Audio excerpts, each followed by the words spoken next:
Today we will be making a rain cloud experiment. First, you want to fill up a clear glass of water all the way up to about the top with a little room left.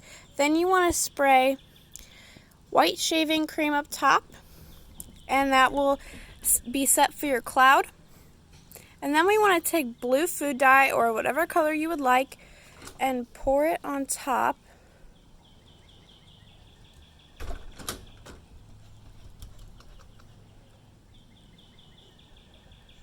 Until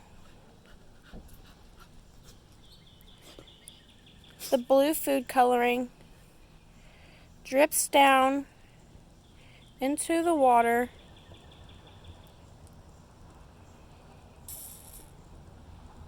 like this to make the rain.